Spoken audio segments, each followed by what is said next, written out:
So we got some shadow cards, and I like to compare with like what the universe saw in you that you're doing right, and like the shadows that you're still like need to work on and that you need to face. So this was about galactic dreams, right? Like you realize that your aspirations, that you can accomplish anything, and then underneath that was, even though it's a different question, like I still compare them.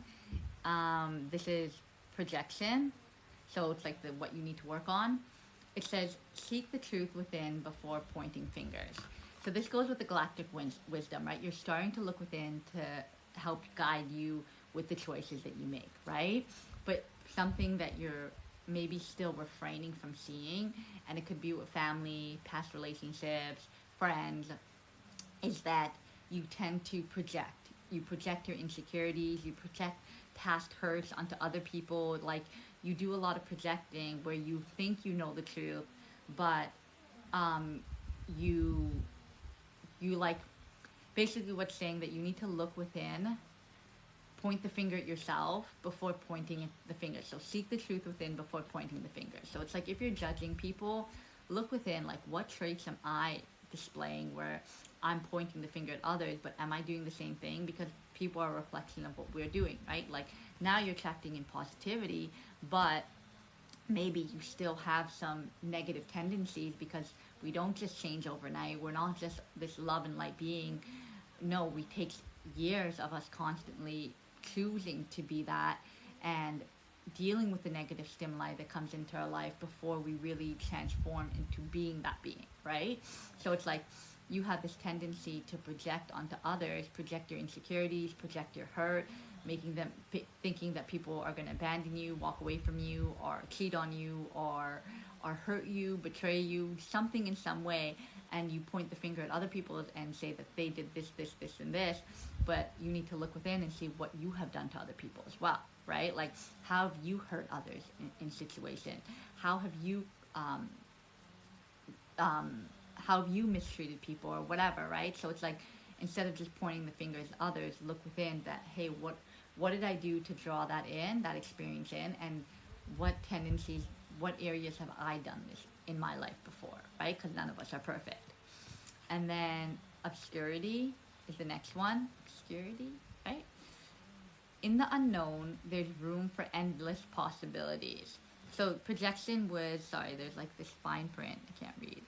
It is blame, deflection, accusation. So you could have this tendency to blame, deflect, and accuse, right? So it's like you can accuse people of doing something when they're not even doing something.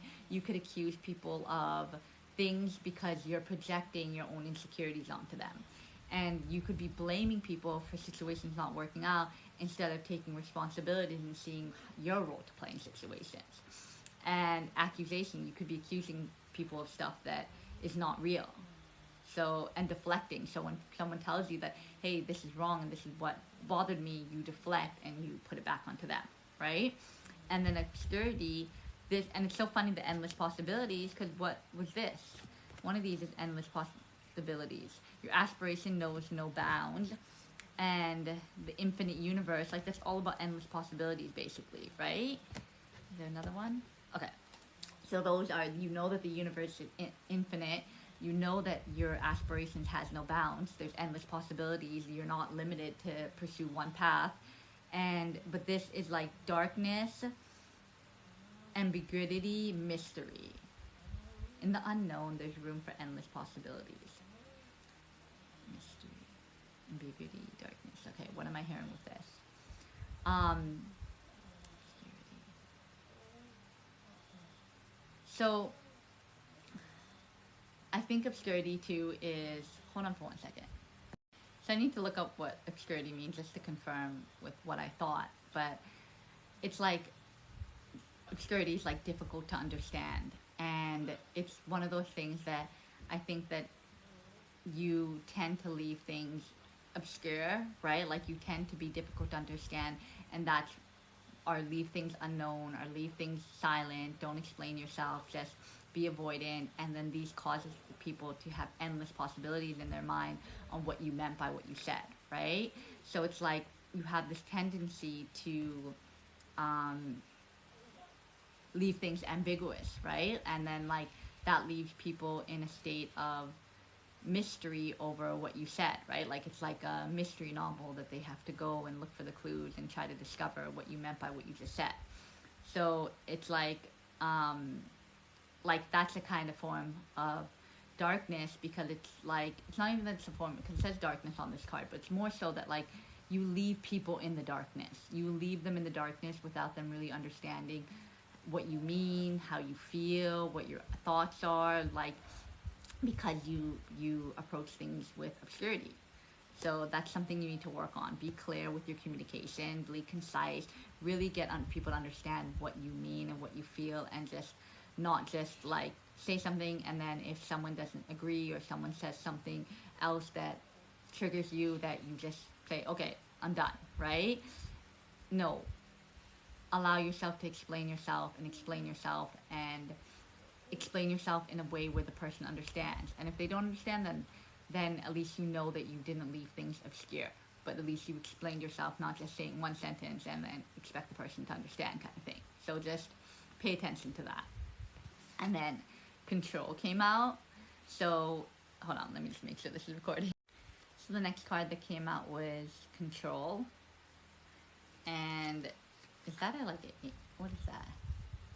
That's like a puppeteer. Wow, I've talked about a puppeteer before. That's crazy. I think it is. Yeah, I see the strings. Okay, control. By letting go of the illusion of control, we open ourselves to genuine freedom. So it says domination, manipulation, power. So you could have this thing where you tend to like to control the situation. You like to control um you like to control you like to have control over the situation, know where things are going, and that's where you dream big about all these aspirations, because you like to have to control over the direction that you're going. And that's why you're starting to lean in, realizing that surrendering to your magical presence, because of the realization that you're a celestial being and connected to the infinite universe, right? But just because you're realizing these things and you're acting from this place, it doesn't mean that you still don't have these tendencies that you need to let go of. You're surrendering, and I get it, because I'm that type of person too, that it's like I'm surrendering, but I'm still trying to control my path and the outcome, and wanting to know what the outcome is, right? When things will unfold. When it's like just surrender and do what you got to do, and allow things to unfold in divine timing, right? You can't control the situation. All you can do is take aligned action and hope that things work out for the best. So it's like when you're controlling, that's a form of manipulation, because you're not being authentic with yourself and those around you. So you could be controlling by withholding communication and not speaking your truth, right? You could be controlling by I'm trying to think of other examples. Or like, okay, this is another thing. It's like you need to let go of the control, that you have control over your life and over the situations. All you have control over is taking aligned actions on the things that you can control. Like, you can't control when things will come into fruition. You can't control how things will play out. All you can do is control what you put into your body, food, what you put on your body, what clothes you wear. All you can control is pursuing your aspirations, working towards them. All you control is being honest with people, communicating with people, spreading positivity, spreading light. Like, these are things you can control, but you can't control how people are going to react towards you. You can't control whether you're going to get that job opportunity or not. Just because you do the thing doesn't mean that it's going to work out, right? So it's like, let go of the illusion that you have control over those situations, and our control over things popping up that are out of your control. Like the perfect example, things popping up that are out of your control. Let go of the idea that you have control over things. All you can do is surrender and trust the universe that it's leading you down the right path. And then the next one that came out was desire. Look at that. So this says, harness its power to manifest dreams, not delusions. Longing, yearning, craving. So, Okay. So you could be craving things, you could be longing for something, and you could be yearning for things, right? Like it could be a person, it could be a place, it could be a job, right? Like you could be having this yearning, this longing, this wanting this thing, but it's like desires help you, it has the power to manifest your dream but not your delusion. So it's like you could be longing for all these things but you're not taking any aligned action to make them happen, right? Just like your aspirations, your you're dreaming. It's like so funny because these are tied together, right? Like you're dreaming these aspirations, you know that your aspirations have no bound, but are you taking aligned action to make those things possible? You have the desire to make them possible, but are you really pursuing them? Are you putting your energy into it? Are you just in that state where you're dreaming that you just have the desire for it but not actually taking aligned action? I said that 3 times, but like just reaffirming it, right? Because it's like you can be longing, yearning, and dreaming about something, but until you actually put your step forward and start opening the doors to those things, then you're going to stay in that state of desire and not in that state of actually getting that thing, right? So, and the last card to come out was distrust. And it's just a pair of glasses. No, that's not glasses. It's just like a ball and cracked glass. So it says, faith in oneself can rebuild trust in others.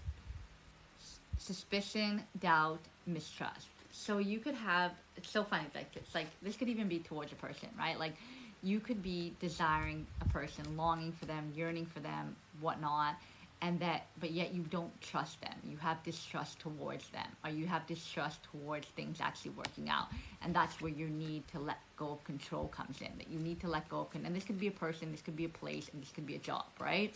So it's like you could be wanting to control the situation and control that this is going to work out, this is going to be your happily ever ever, this place is going to be your happily ever, this person is going to be your happily ever, or this job is going to be your happily ever. You don't have to think of doing anything else. You're good, you're set, you have full control. But we don't have control over that. We never know something is going to work out. All we can do is take the leap of faith and hope that things work out for the best, right? But if we don't try, we'll never know. We'll always have this desire, this longing, yearning, but if we don't try to go towards those things, we don't take the aligned action, then we're always going to be staying in the state of yearning. And then if this distrust, it will create this fear and anxiety that causes you to be obscure and not be truthful, right?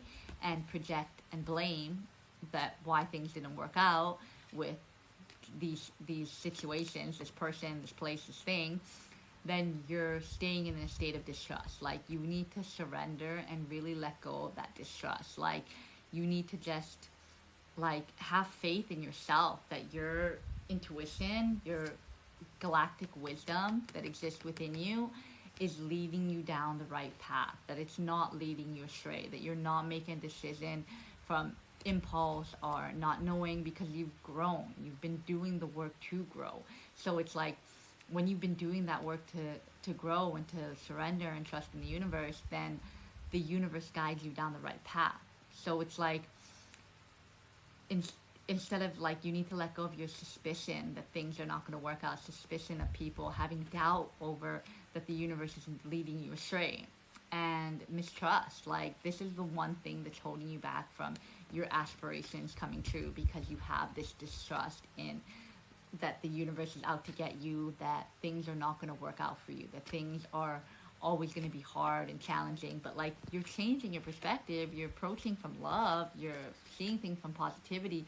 But I think that your shadow, because our two sides, we have our positive side, our light side, our graceful side, or whatever, but then the shadow side, when we're triggered, comes out, and your shadow side is distrust. That as soon as someone says something that you don't like, or someone makes you feel triggered, you automatically go into distrust and you start being obscure with your words and your communication, right? You put your walls up, and then you're suspicious, and you're doubting whether that thing is for you or not, right? When people are always gonna have disagreements, it's just how do we approach it? How do we handle the disagreement? How do we move forward from it? We don't have to always agree on something. We can agree to disagree, but how can we move forward from a disagreement? So this is something that's, I think, holding you back from your you taking that next step, that leap of faith.